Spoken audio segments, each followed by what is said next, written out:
Tol, may tanong ako. Oh, ano yun?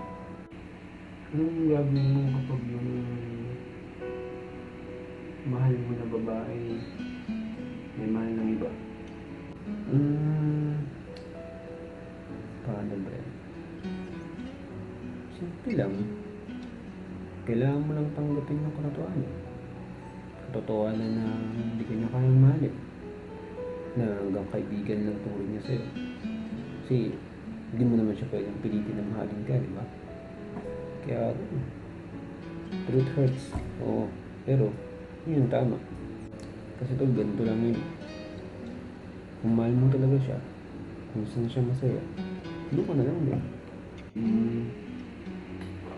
Bagay, tama ka tol. Siguro nga kailangan ko lang talagang tanggapin.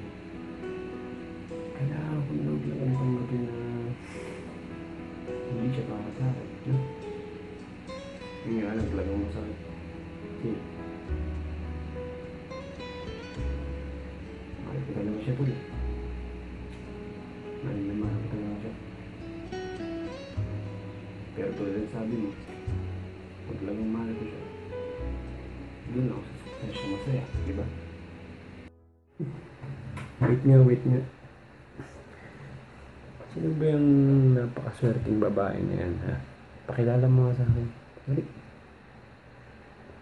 Mga batol, hindi ko na siya kailangan ipakilala. Kilala mo na siya. Halos na buong mundo kilala siya. Ha? Paano nangyari yun? Teka, artista ba yan? Kasi kung artista yan, tol, wala ka talagang pag-asa. Ha? Kahit ganyan, wala talaga. Hindi siya artista tol. Ha? Eh, sino nga? Si Sakura. Si Haruno Sakura. Yung Naruto. Si Sakura.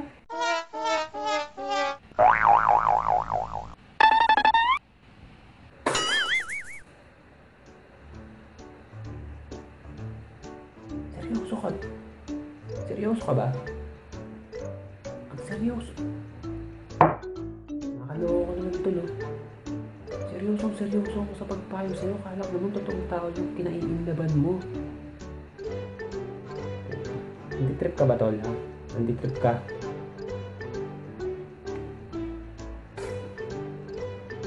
Ano? Nag-basketball ka kanina umaga, no? Anong kalaro mo? Siguro ako sa Sakuragi. O tignan mo, sasagutin talaga yung tanong ko. Alam mo to, balo ka na. Ha? Wag mo kang damay sa kabaliwan mo, ha? Ha? Bahala ka agad, maghanap kang kausap mo. Ito sa kapunta. Uy! Ito wala akong magagawa sa anak. Naga ako yung gabi. Talaga yung mahal ko, wala akong magagawa. May nabasa ako dati. Nako, follow your heart daw. Tol! Uy, tol! Don't believe me, just watch.